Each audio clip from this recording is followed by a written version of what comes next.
Eh bien, écoutez, on va pouvoir commencer. Donc, pour ceux qui nous ont rejoints, voilà, donc je suis Gladys Fontaine de l'association Inter-URPS. Je suis accompagnée de l'ensemble des intervenants qui vont pouvoir voilà, échanger sur le thème de ce premier webinaire qui est le dépistage du diabète.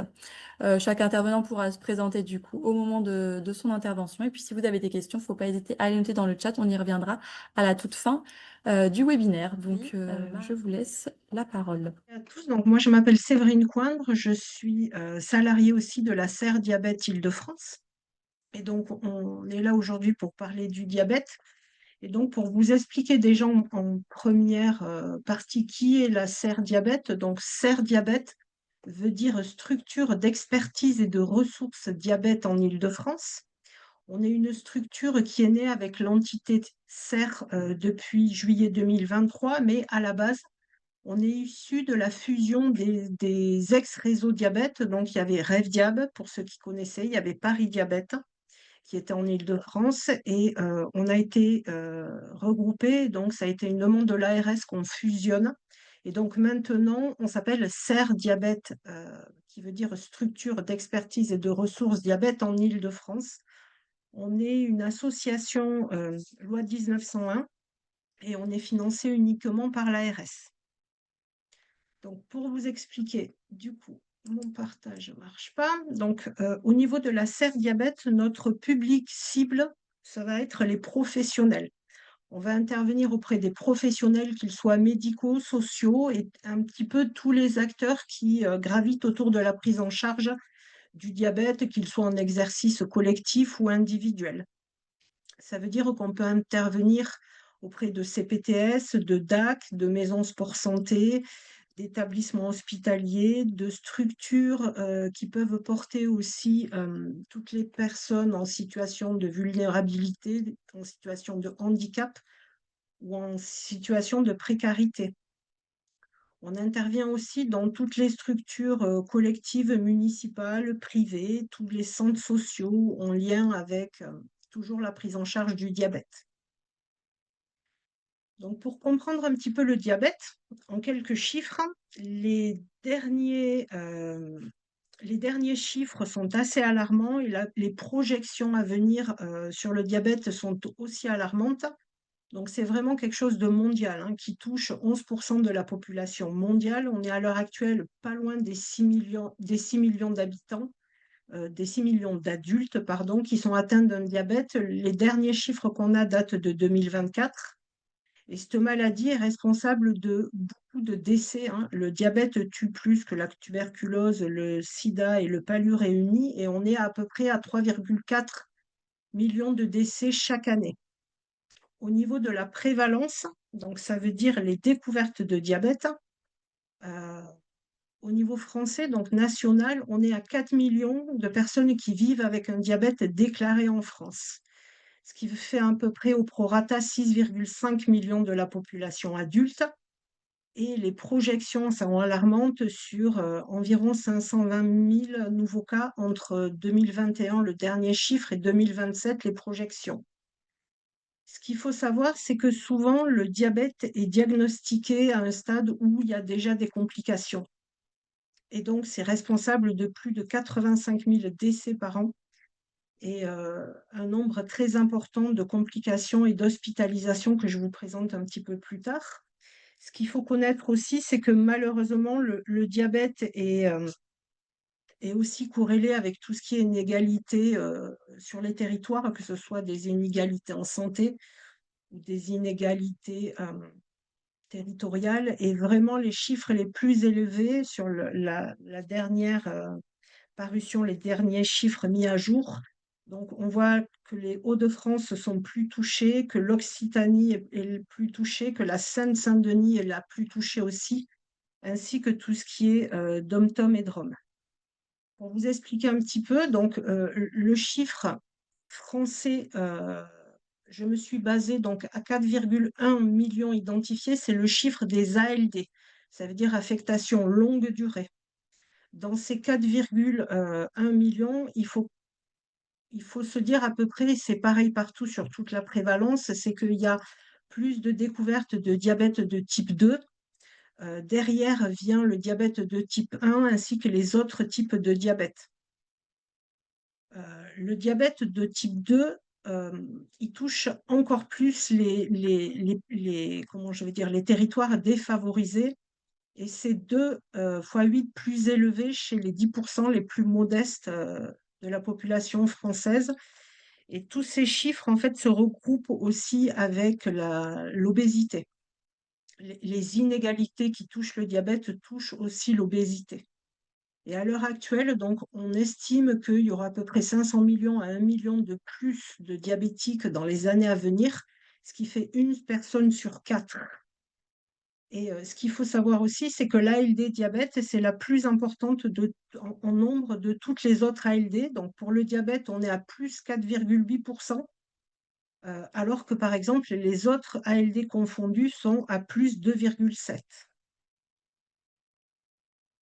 Donc là, vous voyez un petit peu une carte des inégalités sur l'Île-de-France, hein. On voit bien, je vous ai dit tout à l'heure que la Seine-Saint-Denis est la plus touchée. Ces chiffres-là sont tous en augmentation. Il s'agit d'une moyenne. Effectivement, il peut y avoir des disparités dans les régions elles-mêmes. Ça veut dire que par exemple, en deuxième position, le Val d'Oise, c'est vraiment un cumul, une moyenne. Il peut y avoir des territoires par département plus touchés que d'autres et des villes plus touchées que d'autres. Donc, pour faire le lien, je vais laisser ma collègue continuer avec tout ce qui est prévention derrière, mais il faut comprendre qu'en fait, le diabète va toucher tous les organes du corps humain, puisqu'en fait, ce sucre-là va venir se déposer dans les artères sur le principe de trop de sucre, ça fait du caramel dans le corps. C'est schématisé, mais c'est un petit peu comme ça qu'on va pouvoir l'expliquer. Et donc, il va y avoir 8 fois plus de risques d'amputation. Il va y avoir 5 à 10% de risque d'amputation de l'orteil, du pied ou de la jambe. Le diabète est la première cause de cécité chez l'adulte. Il y a 8 fois plus de risques d'infarctus du myocarde ou d'accidents vasculaires cérébraux. Et 9 fois plus de risques d'aller sur une dialyse, malheureusement, puisque le diabète peut atteindre aussi tout le système rénal. Ici, les derniers chiffres de la Cour des comptes et les derniers chiffres de l'HAS sur le diabète montrent aussi que le taux d'hospitalisation pour les complications du diabète est encore très élevé, en sachant que la complication à l'heure actuelle qui compte le plus de dépenses de santé et le plus d'hospitalisation, c'est tout ce qui est plaie du pied. Donc la courbe que vous voyez en verte, donc c'est pour tout ce qui est plaie du pied. Il faut savoir aussi que quand on parle de complications, en général, on parle aussi de polypathologie. En général, les patients sont diabétiques et malheureusement, ils ont d'autres pathologies à côté. Donc, il faut savoir que 57% des patients atteints de diabète ont au moins deux pathologies. 70% d'entre eux ont au moins, en plus du diabète, de l'hypertension.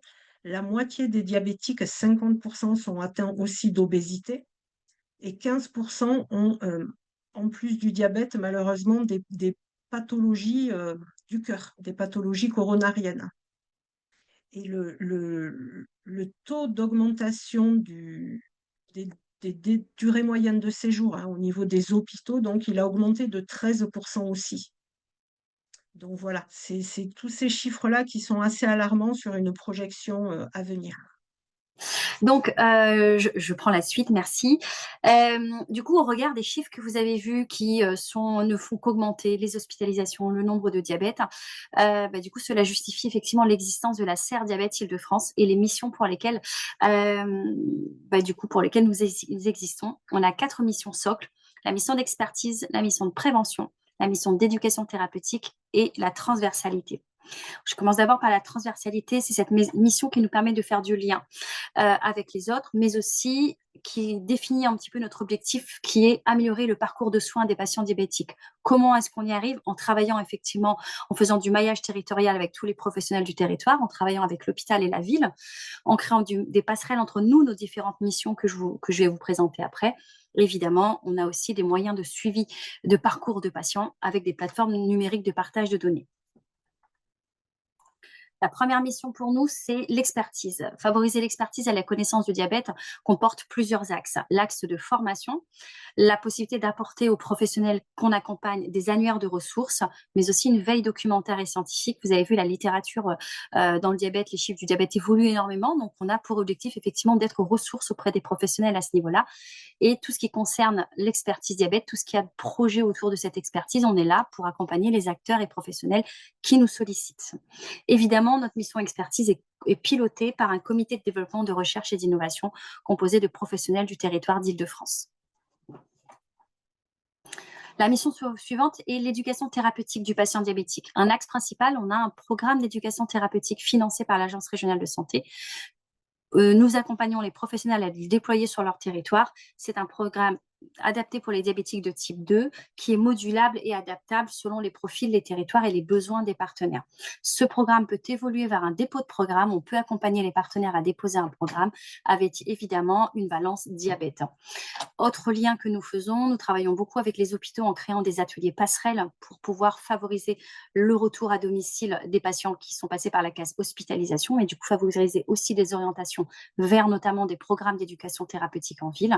On ne travaille pas seul dans notre coin. Vous avez vu tout à l'heure que le diabète est étroitement lié à d'autres pathologies chroniques comme l'obésité. On travaille avec d'autres programmes, d'autres réseaux comme les réseaux obésité où l'objectif c'est de créer du lien interprogramme.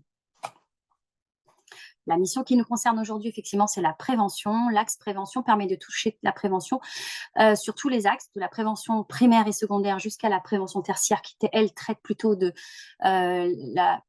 l'accompagnement à la surveillance des complications et l'accompagnement des professionnels à mettre en place des actions de prévention et de sensibilisation, mais aussi à les sensibiliser, les professionnels et les acteurs du terrain, à la prévention. Tout comme la formation, on travaille aussi sous forme de projet et on accompagne les partenaires à mettre en place des actions et des projets sur leur territoire.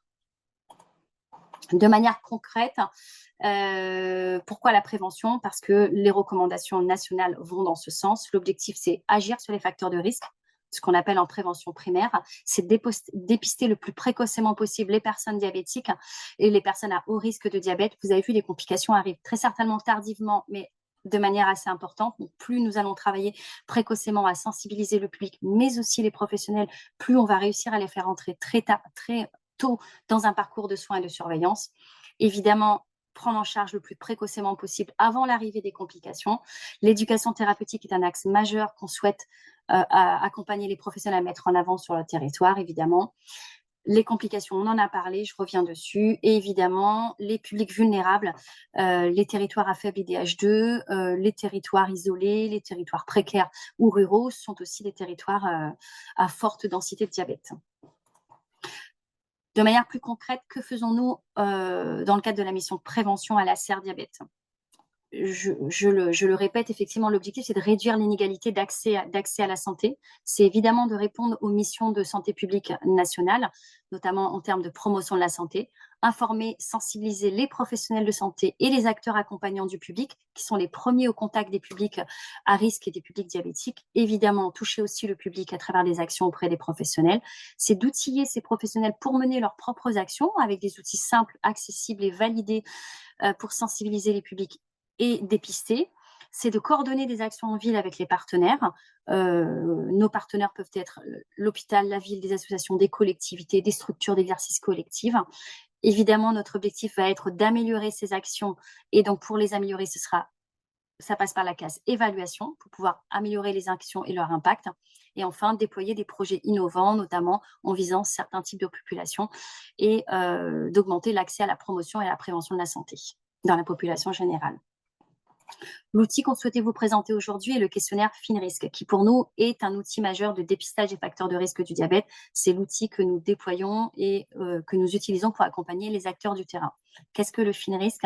Le FINRISC est un score qui permet de dépister les facteurs de risque du diabète et d'évaluer le risque d'entrer dans la maladie dans les 10 ans à venir.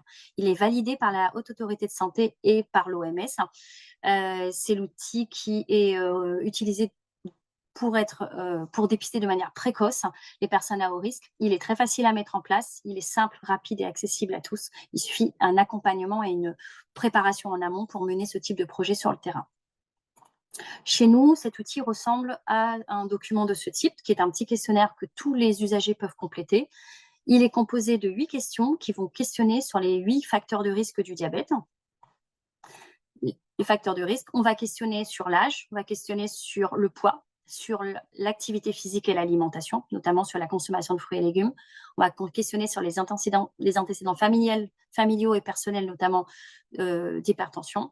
On va questionner sur la présence d'une hyperglycémie antérieure. Tout cela va permettre de donner un score à la fin du questionnaire et d'échanger avec la personne sur ces facteurs de risque, les modifiables et les non modifiables.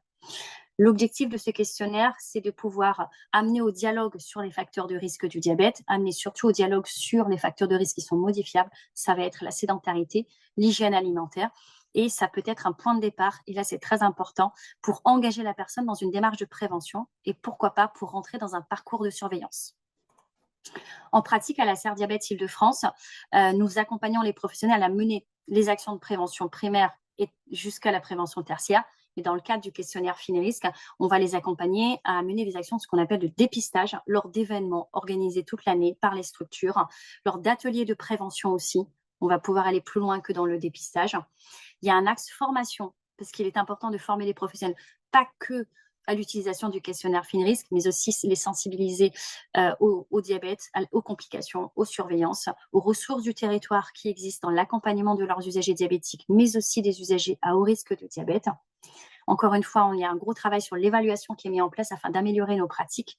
Ce petit questionnaire va pouvoir donner suite à une évaluation statistique qui va permettre d'être analysé et de mieux cibler les publics. Il y a des publics qui sont plus à risque de diabète, des publics qu'on essaie davantage de cibler, les seniors, les hommes, les publics précaires, d'aller aussi vers des territoires à faible IDH2, par exemple. Concrètement, que pouvez-vous faire à votre niveau? Eh bien, effectivement, c'est se former à l'utilisation de ce questionnaire. C'est déployer des actions de prévention avec ce questionnaire ou sous d'autres formats auprès des grands publics.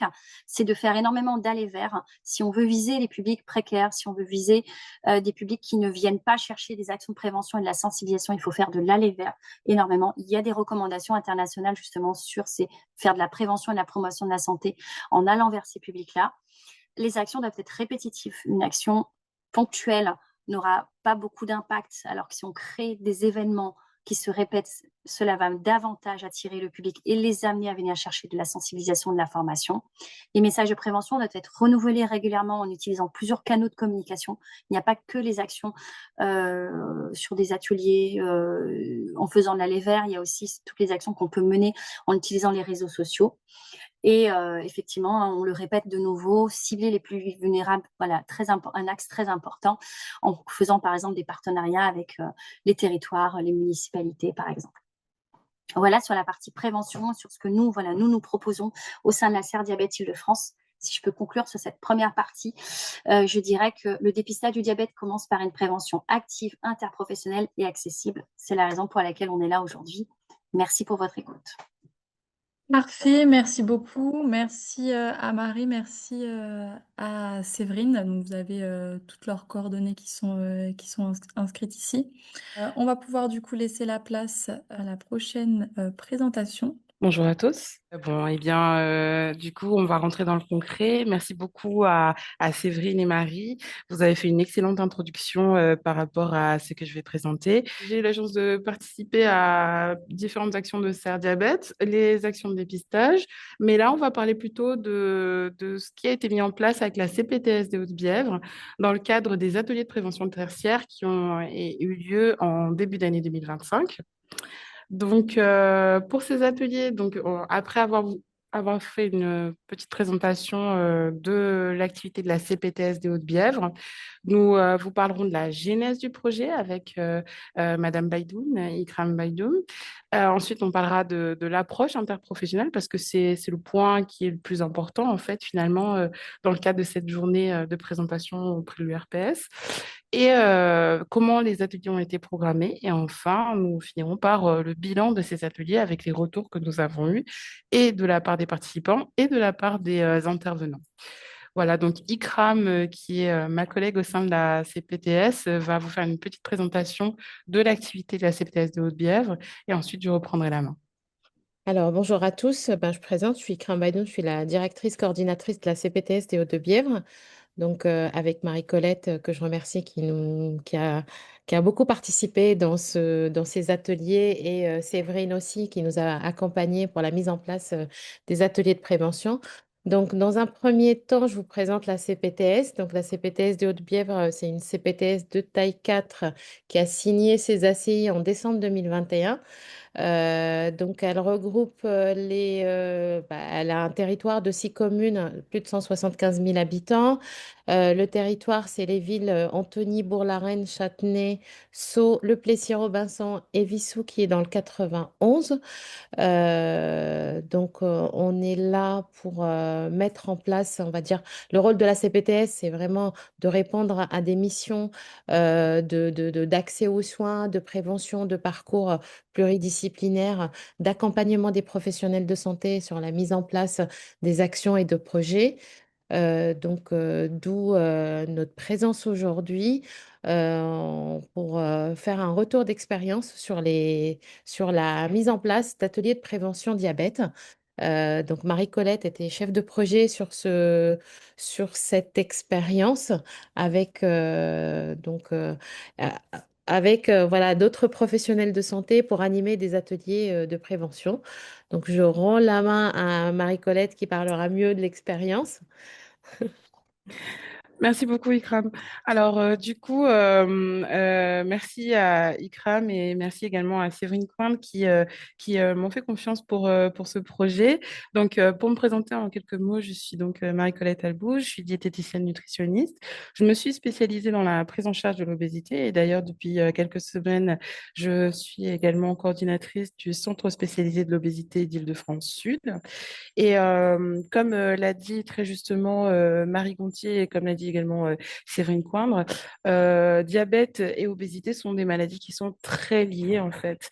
L'un des premiers facteurs, l'une des premières choses qui peut nous aider à lutter contre cette maladie, à la fois en prévention mais aussi en soins, c'est prendre soin de notre assiette. Et c'est pourquoi, voilà, on me demande mon mantra, c'est vraiment notre première richesse, c'est la santé. Et le deuxième mantra, ça serait la santé commence par l'assiette. Donc, pour parler de la genèse du projet, en fait, on est parti d'un constat initial. On est donc sur la CPTS des Hauts-de-Bièvre, mais plus généralement sur l'ensemble de la région, avec une population qui est vieillissante. On voit par exemple que plus de 8,34% des personnes sont âgées de plus de 75 ans. Donc, il y a un indice de vieillissement qui est de plus en plus élevé sur notre territoire.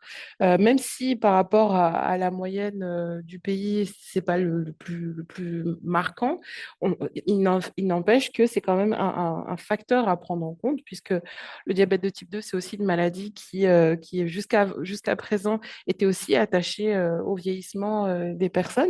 Donc, le facteur âge est un facteur très important. Il y a aussi donc la notion d'accroissement du nombre de personnes qui sont diagnostiquées diabétiques de type 2. Et ça, on le voit par exemple sur la ville d'Antony, on est à plus de 4000 personnes qui ont été identifiées sur 100 000. Pareil sur la ville de Châtenay, qui fait aussi partie du territoire, on est à 4451 personnes en 2022. Et très certainement en 2025, les chiffres ont dû augmenter.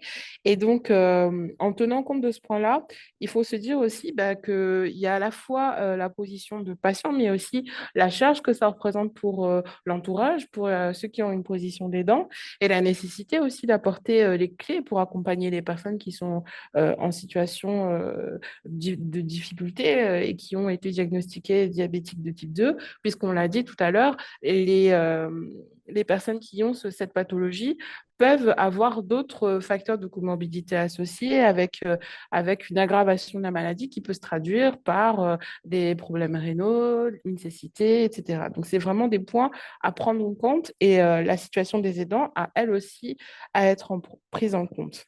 Et donc, on le voit, il y a cette problématique, comme je le disais, de l'obésité, du surpoids qui est de plus en plus importante en France et sur notre notre territoire également, même si sur le territoire de la CPTS des Hautes-Bièvres, on sent qu'il y a certaines disparités, puisqu'il y a une partie 91 et puis l'essentiel qui est dans le 92.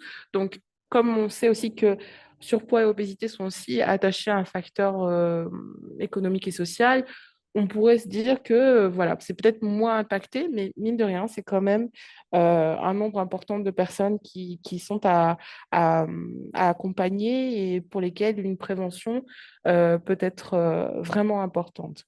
Et il y a un autre point aussi qui est de plus en plus marquant, au-delà de l'obésité et du surpoids, c'est la problématique qui est liée à l'augmentation de la sédentarité. Et ça, c'est un point qui est très important puisque parmi les ateliers que l'on présente, il y a un atelier sur l'activité physique adaptée qui a toute sa place en fait et qui permet vraiment d'apporter un plus à l'accompagnement.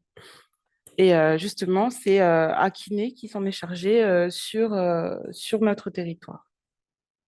Donc l'idée, c'était vraiment, l'objectif de l'action qui a été menée, c'était d'accompagner vraiment les patients diabétiques de type 2 et leurs proches aidants dans une amélioration de leur qualité de vie, dans une meilleure compréhension de leur pathologie et permettre vraiment la prévention des complications à travers une série d'ateliers éducatifs.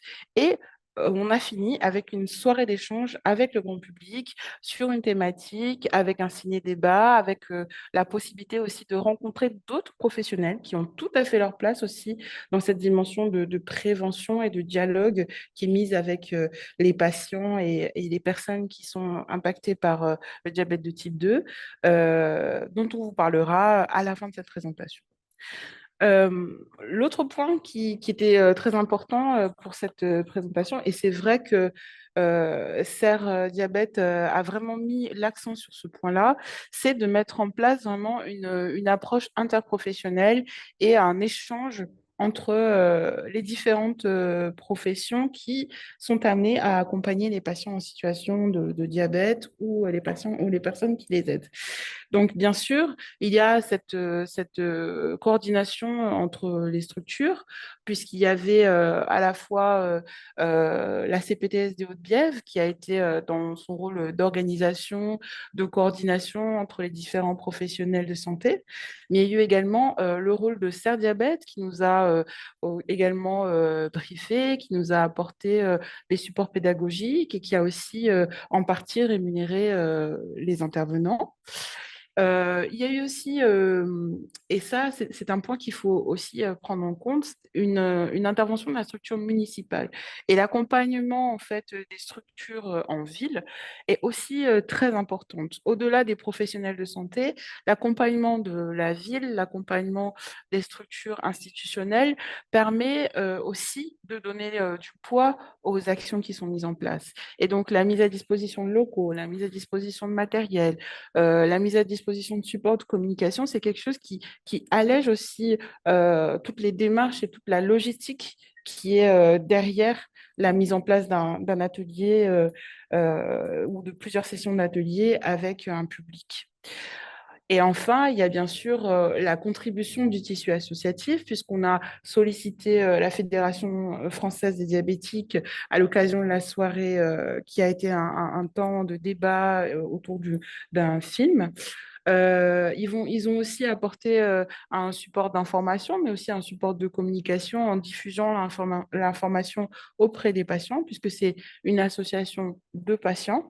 Et donc, je pense que c'est ça aussi qui fait que le lien et l'action a apporté des fruits. C'est que vraiment, à tous les niveaux, chacun s'est impliqué en fonction de son domaine, de sa possibilité d'impacter.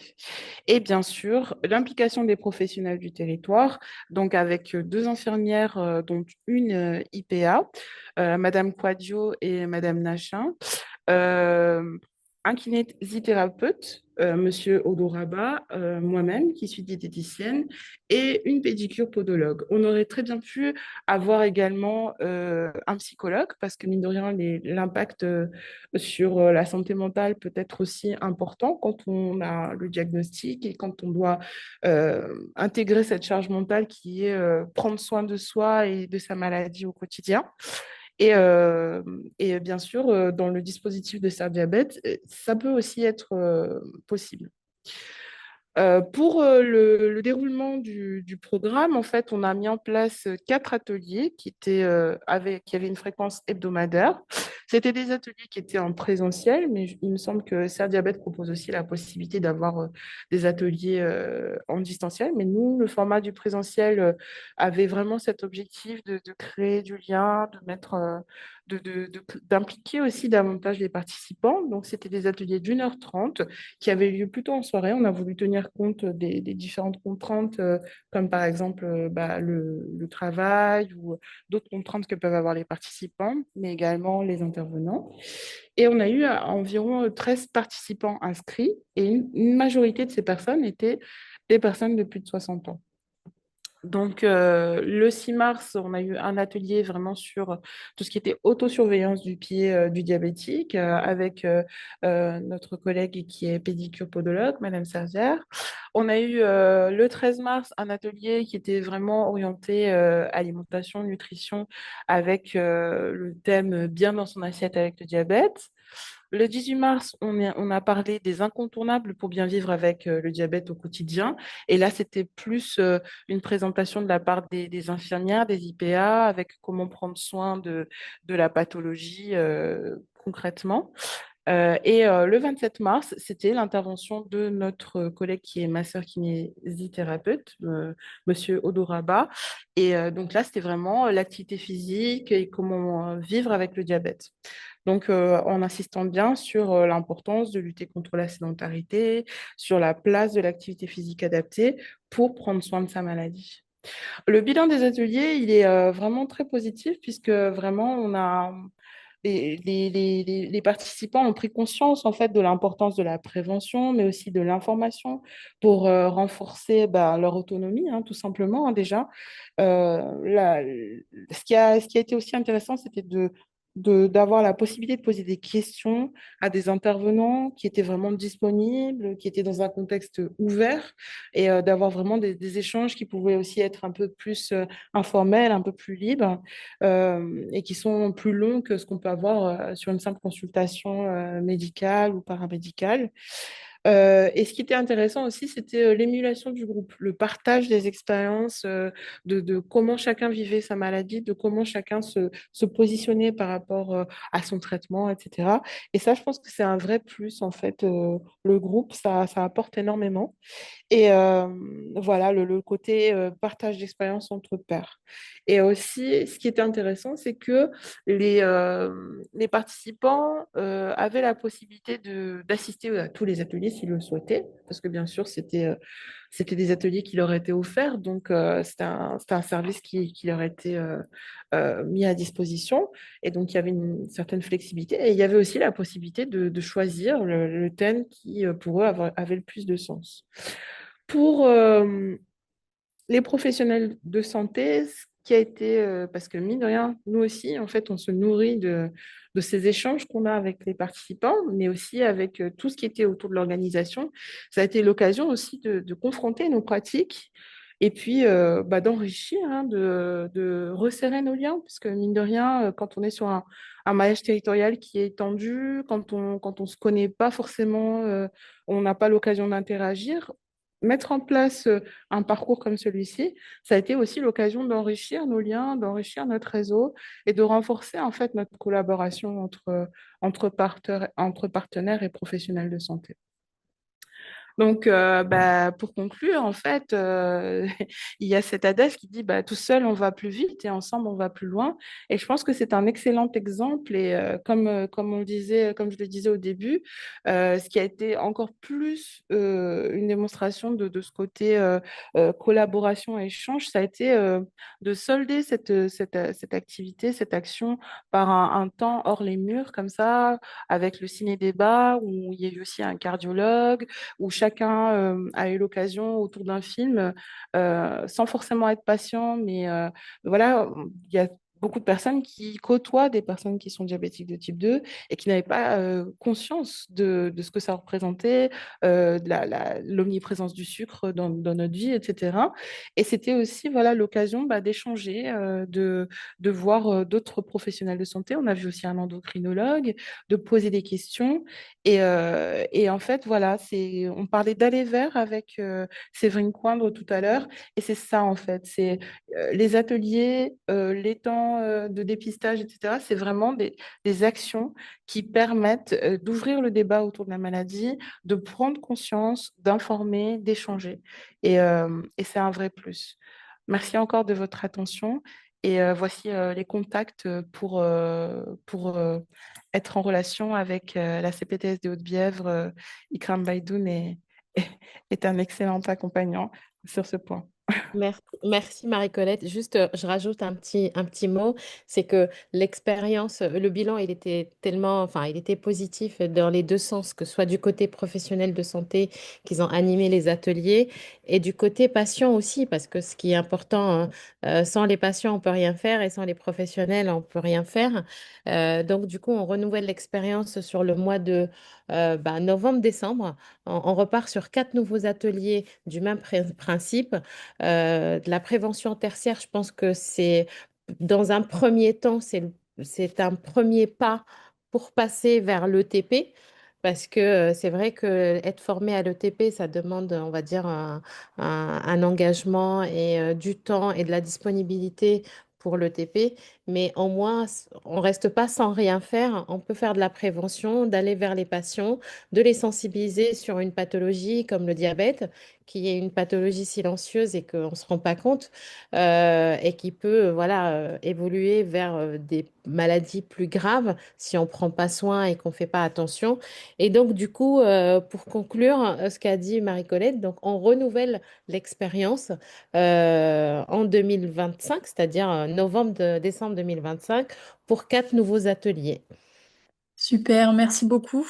Merci à Marie-Colette et merci à Ikram pour ce point et ces ateliers au niveau de la CPTS. On va pouvoir du coup enchaîner avec le prochain intervenant qui est Laurent. Bonjour à tous, bonjour à toutes.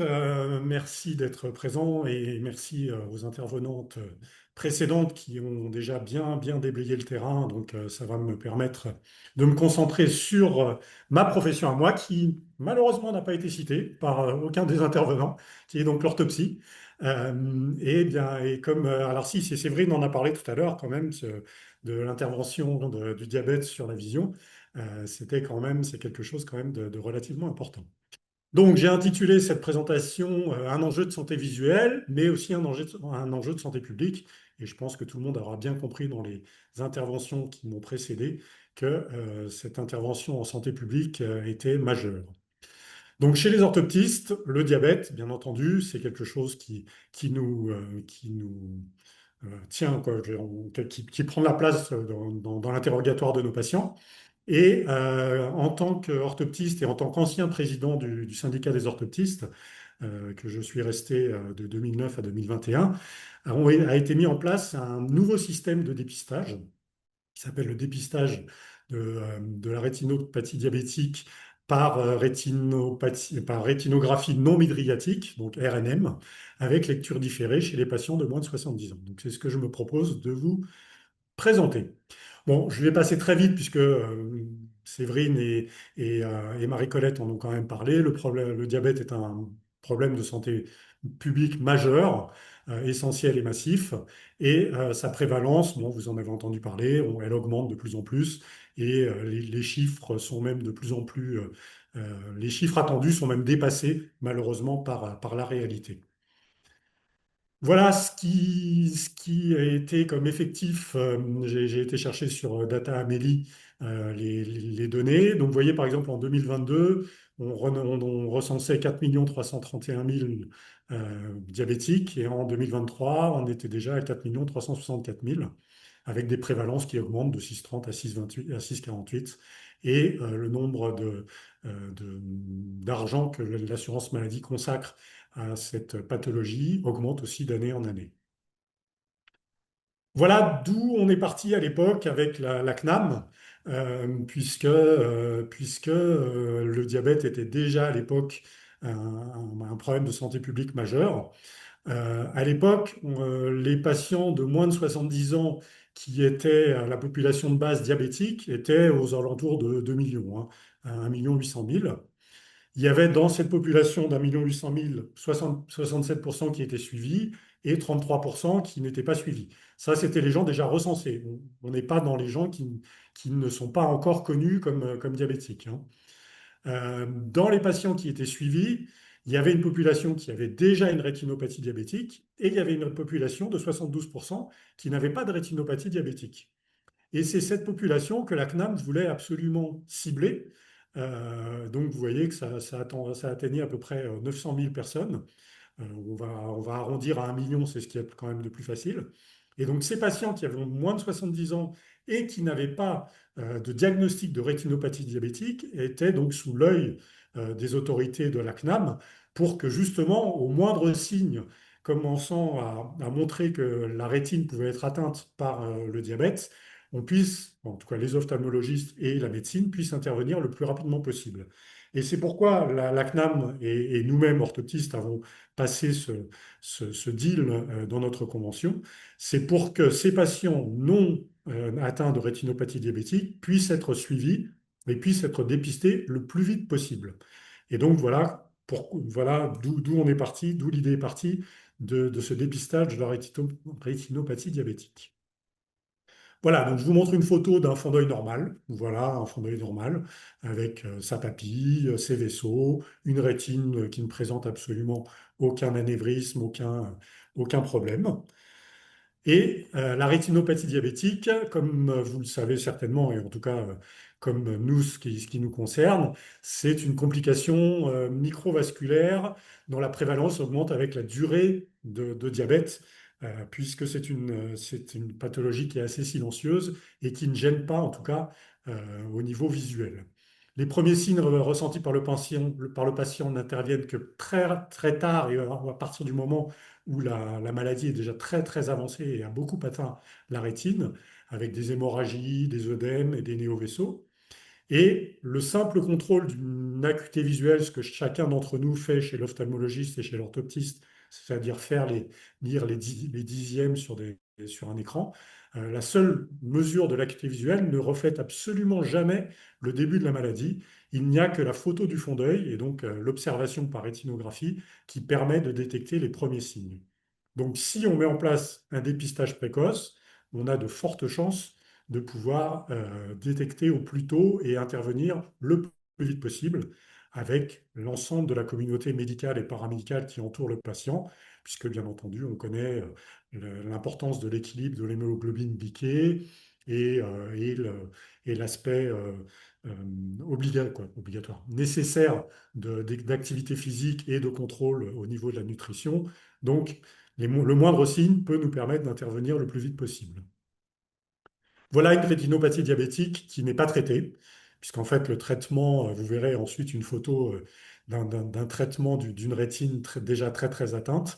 Donc vous voyez, il y a des microanévrismes, donc les petits points, je ne sais pas si ma flèche peut se voir, voilà, il y a des petits points. Ici, il y a des néovaisseaux qui commencent à se former. Donc vous voyez, ça commence à être un petit peu problématique au niveau de l'atteinte de la rétine. Voilà ce que donne déjà une rétinopathie diabétique qui est déjà à un stade avancé. Ce n'est pas quelque chose qui gêne énormément puisque on appelle ça en passoire en fait, ce sont des zones qui sont atteintes mais de manière un petit peu aléatoire. Ça commence en périphérie en général avant d'atteindre le centre de l'œil où là la cécité est quasi inévitable. Voilà, ce sont des taches qui apparaissent, mais des manques, des gènes. Donc, ce n'est pas forcément gênant tant que ce n'est pas dans le centre de la rétine. Donc, c'est quelque chose qui peut passer très inaperçu. Donc, comme on le disait, la rétinopathie diabétique est l'une des causes principales de malvoyance et de cécité évitable en France. Et son dépistage s'inscrit dans la prise en charge globale du diabète. Mais malheureusement, ce dépistage reste encore à ce jour à améliorer, puisque je vous montrerai après les chiffres, malheureusement, qui ne sont pas aussi bons qu'on aurait pu l'espérer. Donc l'objectif, bien entendu, c'est d'éviter la déficience visuelle qui coûte à la fois cher aux patients et cher à la société, hein. On a vu les chiffres de remboursement, hein, et encore, ça, ce sont que les remboursements qui ont été demandés et pas les remboursements des gens qui s'ignorent. Et en 2024, on estime que 30 à 40% des diabétiques développeront une rétinopathie diabétique au cours de leur vie, puisqu'on sait que plus on a de temps de diabète dans sa vie, plus on s'approche d'une rétinopathie diabétique possible, entre autres, hein. Je ne parle pas des autres pathologies, puisque je suis nettement moins au courant des autres pathologies.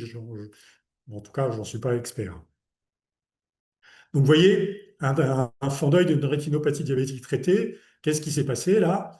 Eh ben, l'ophtalmologiste a repéré tous les points de microanévrisme ou de fuite ou d'œdème, et il a cautérisé avec un- un laser. Tous ces points jaunes, ce sont des impacts de laser qui ont essayé de limiter la prolifération, mais qui dit pas impact de laser, dit derrière des cellules rétiniennes qui sont devenues euh, inefficaces puisqu'elles ont été brûlées. Donc vous voyez, à chaque fois qu'il y a un point de laser, bah, la rétine derrière ne marche plus. Et donc alors, ça évite la progression de la rétinopathie diabétique, mais ça crée quand même une gêne importante au niveau de la vision du patient. Donc ce dépistage, il a été instauré en 2014, donc en collaboration avec la CNAM. Et bien entendu,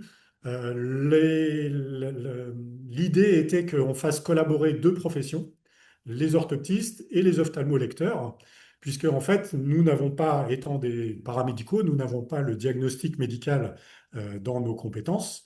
Seul le médecin ophtalmologiste a le diagnostic de la rétinopathie diabétique. Donc il fallait séparer en deux l'acte de dépistage. Il fallait séparer d'un côté la prise de photos et d'un autre côté la lecture par un médecin lecteur ophtalmologiste expert, puisque c'était des médecins ophtalmologistes qui étaient capables, quoi, qui avaient dans leur activité un nombre de lectures au cours de leur année qui leur donnait le rôle d'expert dans la lecture des clichés.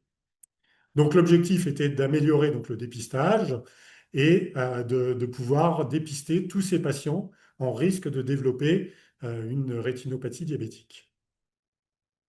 Donc voilà le schéma tel que la CNAM l'a initié et avec l'accord des orthoptistes et des ophtalmos. Donc vous voyez en 1, le patient se rend chez son médecin traitant la plupart du temps, ou son endocrinologue ou son diabétologue.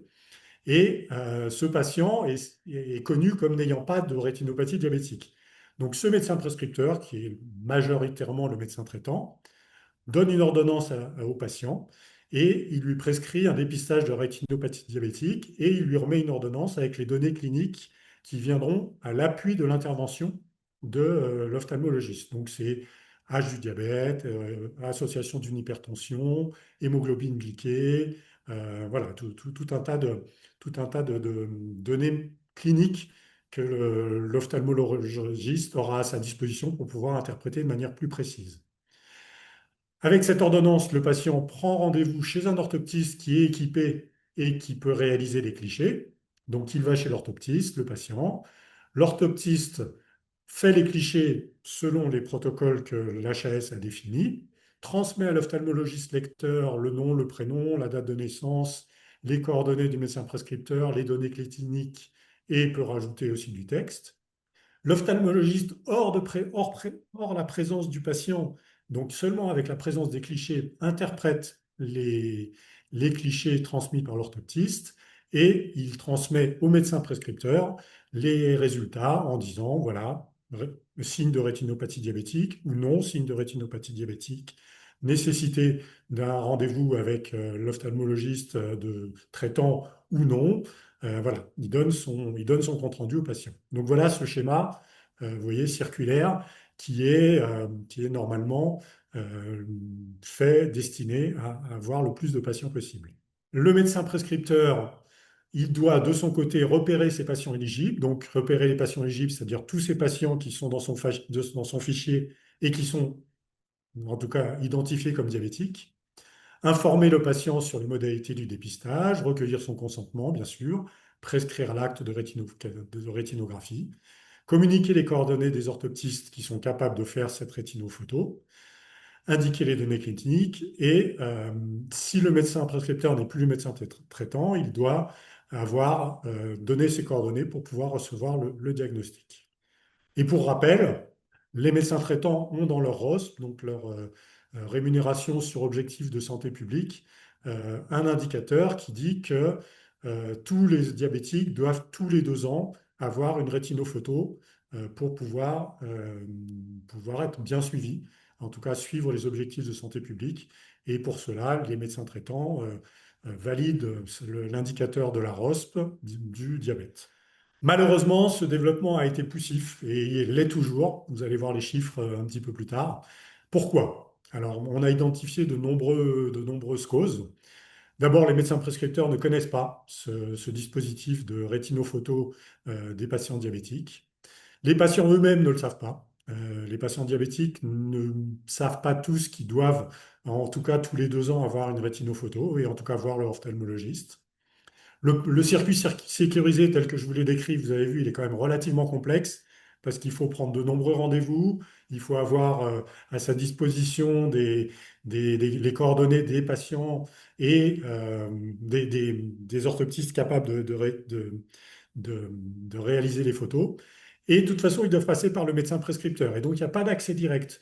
On pense que s'il y avait un accès direct, que les patients diabétiques étaient informés eux-mêmes et pouvaient, sans ordonnance, aller chez un orthoptiste, ça pourrait débloquer un petit peu le système.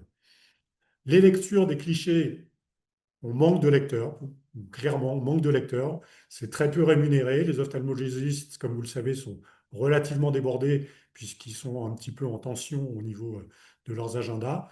Donc des ophtalmologistes qui veulent bien lire les clichés de patients qui ne sont pas les leurs pour toucher très peu d'argent, ben, on en manque. On manque aussi d'un annuaire d'orthoptistes qui sont équipés. Ça, on a essayé de le mettre au point, mais ça a été très difficile et on n'a pas réussi à ce jour. Et d'un autre côté, l'orthoptiste, lui, est obligé de contractualiser avec plusieurs lecteurs, parce que si on contractualise qu'avec un seul lecteur, eh ben, ce lecteur, il ne peut pas partir en vacances, il ne peut pas tomber malade, il est obligé de faire des heures supplémentaires. Donc, on est obligé de contractualiser avec plusieurs lecteurs. Donc, déjà, comme on en manque, c'est encore plus difficile d'en trouver de nombreux. Le coût de l'équipement, bah, il est ce qu'il est, mais il est pas quoi, il est important au niveau de la rémunération que nous, les orthoptistes, touchons pour faire ces rétinophotos. Donc la rémunération est minimale et on sous-estime chez les patients diabétiques, en tout cas, sous-estiment souvent le risque oculaire dû à leur diabète. Et je me rappelle que Gérard Raymond, qui était l'ancien président des patients, et qui est maintenant le nouveau président, disait que bah, souvent, il disait à ses congénères patients diabétiques que s'ils ne se faisaient pas suivre au niveau de leurs yeux, et ben, malheureusement, ils risquaient la cécité et ils ne pourraient plus jouer à la pétanque, aller chercher leurs petits-enfants, conduire et ainsi de suite. Et il essayait de les sensibiliser comme ça. Donc voilà le nombre d'actes, par exemple, que j'ai pris sur Data Amélie. Vous voyez, en 2021, on a eu 60 000 actes, mais alors tout lieu de dépistage confondu, que ce soit les libéraux, les cabinets d'ophtalmo, les centres de santé. Donc vous voyez, on a un petit peu plus de 60 000 actes. Ça a grimpé régulièrement jusqu'à un peu plus de 800 000 en 2023 et on ne sait pas pourquoi. En 2024, ça a chuté. On est retombé sous les 60 000 clichés sur l'année. 60 000 patients, hein. Donc voilà la structure de l'activité. Les plus nombreux se font en centre de santé. Alors je mettrai beaucoup de guillemets parce que malheureusement on a dans la filière ophtalmo et la filière visuelle des centres de santé peu scrupuleux qui tirent sur les cotations. Donc est-ce que ces cotations sont réelles ou est-ce qu'elles sont un petit peu fictives et frauduleuses? Malheureusement on ne sait pas encore. Les libéraux, les cabinets d'ophtalmo, et on voit que dans un ensemble, on a 0,4% voilà, sur l'ensemble des lieux. Quelles sont les solutions envisageables pour un meilleur développement? Il faudrait, bah, comme on le disait tout à l'heure, comme les autres intervenantes l'ont dit, des échanges interprofessionnels renforcés, parce qu'on est persuadé que si les nutritionnistes, diététiciens, les kinés, les, euh, les autres médecins et diabétologues étaient au courant eh ben, on aurait certainement plus de patients qui puissent être concernés, informés et qui puissent venir. Il faudrait que tous les professionnels de santé puissent orienter les patients, même si ce ne sont pas des médecins, même si c'est un diététicien ou un orthophoniste. On aimerait que, en tout cas, l'orientation puisse se faire avec un accès direct sans ordonnance, comme je vous le disais tout à l'heure. Et alors, ce qui débloquerait, à mon avis, la situation, c'est qu'il n'y ait plus besoin de lecture humaine, c'est-à-dire que l'ophtalmolecteur ne soit là qu'en dernier recours, mais que l'intelligence artificielle, qui est maintenant très, très, très au point, puisse permettre, dans le cabinet de l'orthoptiste, de lire les clichés et de dire, voilà, l'intelligence artificielle dirait, ce patient, zéro risque, ce patient, peut-être, il y a des risques, donc une consultation ophtalmo pourrait être nécessaire, ou ce patient a un très gros risque, on demande une deuxième lecture avec un œil humain, mais en tout cas, on oriente immédiatement vers un ophtalmo. Donc, ce serait quelque chose qui permettrait d'aller beaucoup plus vite et de simplifier la boucle vertueuse telle qu'elle est affichée, comme je vous l'ai montré tout à l'heure. Une rémunération plus attractive, ça, on demande, on n'est jamais contre une augmentation. Et malheureusement, on n'a, nous, pas la possibilité de dilater les patients. Certains patients ont des pupilles trop petites, donc on ne peut pas faire de clichés. Donc ces patients sont écartés du dépistage. Donc, et comme on n'a pas le droit de dilater les patients tant qu'on n'a pas d'ordonnance, et ben nous voilà réduits à renvoyer les patients chez eux, même s'ils ont fait la démarche de venir chez nous, mais que les clichés sont impossibles à cause d'une pupille trop petite. Un annuaire des orthoptistes dépisteurs, tel que je vous l'ai dit tout à l'heure, et une transmission numérique par l'espace numérique en santé ou par le DMP ou par MyLise faciliterait largement les échanges avec les professionnels de santé. Voilà, donc un résumé juste pour dire que, bah, comme l'ont dit les intervenants précédentes, une charge pluriprofessionnelle, c'est absolument indispensable et nécessaire. Et je vous remercie de votre écoute. Voilà, et j'arrête le partage. Merci à tous. Alors, donc on va voir si on a des questions. Je sais que les questions ont été répondues au fur et à mesure par Marie-Colette, entre autres, et Séverine. Donc merci. Donc normalement, en tout cas pour les questions qui étaient posées, vous avez normalement tous eu vos réponses. N'hésitez pas à en poser d'autres dans le chat. On est là pour y répondre. Je ne sais pas si un ou une des intervenants veut ajouter un élément en fonction des questions qui ont été posées ou pas. Séverine, peut-être vous pouvez faire votre petite... On a essayé de répondre aux questions au fur et à mesure, donc voilà, on n'avait pas toutes les réponses, c'est sûr. Moi, du coup, je voulais vraiment remercier tous les participants qui ont assisté, hein. Le webinaire, là, c'est un sujet crucial, c'est la prévention. Nous, on est là pour parler du diabète.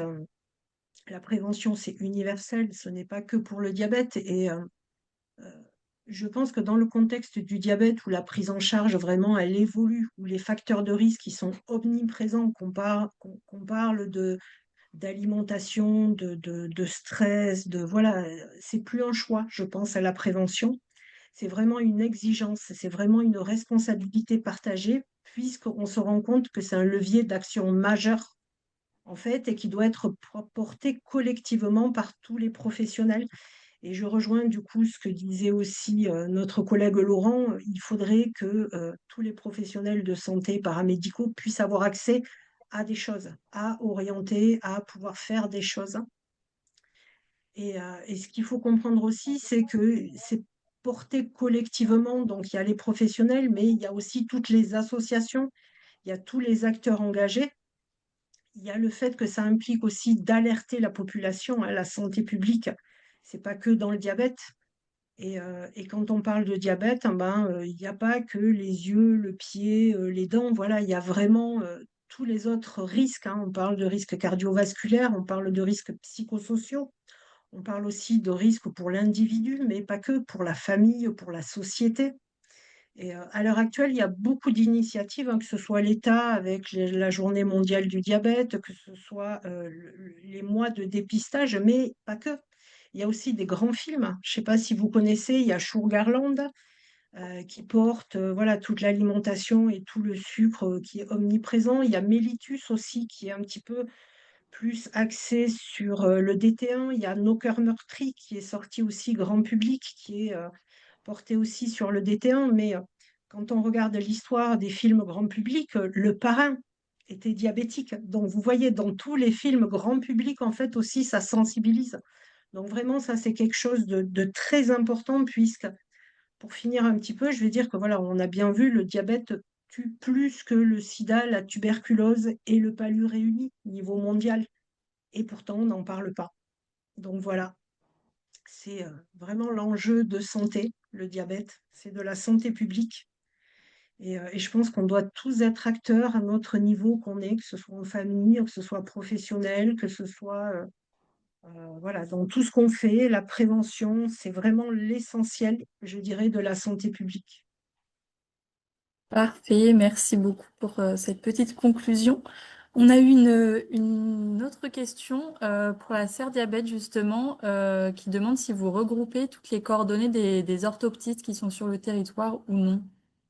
On essaye de regrouper des annuaires de ressources, alors deux diététiciens qui peuvent faire de la prévention, qui en ont déjà fait avec nous. On essaye de regrouper des annuaires quand on nous demande. Alors, par exemple, les pieds diabétiques, ça existe, on relaye. Je sais que pour tous les orthoptistes et tout ce qui est téléconsultation en lien avec la rétinopathie diabétique, on essaye de relayer justement tous ceux qui font du dépistage non mydriatique. Je sais qu'il y a des organismes tels que OFDIAT qui le font.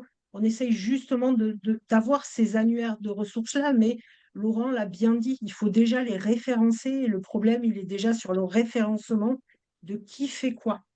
Donc, on ne les a pas forcément tous, mais quand on nous demande, on fait des recherches. Et ce qui sert à l'un servira forcément à un autre. Voilà, on essaye au moins d'être ressource pour chercher l'information. Si vous avez besoin d'informations, n'hésitez pas à revenir vers la serre diabète ou vers votre ophtalmo ou vers votre orthoptiste, puisque vous avez compris qu'eux aussi ont un rôle majeur dans le dépistage et la prévention du diabète et dans les complications. Donc, voilà, je sais qu'il y a beaucoup de plateformes qui référencent des choses. C'est en train de se développer, mais le bouche à oreille, voilà. Si vous trouvez une ressource, n'hésitez pas à partager. On est preneur aussi. Je pense que Laurent aussi. Je pense que voilà, la CPTS aussi, ICRAM aussi et Marie-Colette aussi. Donc voilà, le bouche à oreille, c'est ce qui marche le mieux, de se connaître, de savoir qui fait quoi autour de vous dans votre territoire. C'est très important. Et, eh bien, merci beaucoup. Il y avait une autre question concernant les films, du coup, donc je les ai notés dans le chat, si ça vous intéresse. Voilà, ensuite, pour le moment, on n'a plus d'autres questions, seulement des remerciements. Donc, on vous remercie aussi donc à tous les spectateurs voilà, d'avoir posé ces questions. Voilà, c'était notre premier webinaire donc, pour cette session-là. Donc, voilà, on s'excuse pour les petits soucis de connexion, etc. On espère quand même que le webinaire vous a plu et vous servira en tout cas. Et puis, faut pas hésiter voilà, à contacter les intervenants qui vous ont donné leurs coordonnées à la fin si vous avez la moindre question. Merci à tous. Merci Merci beaucoup. beaucoup. Bonne journée. Merci. Au revoir. Merci à vous. Au Au revoir. revoir. Merci, au revoir.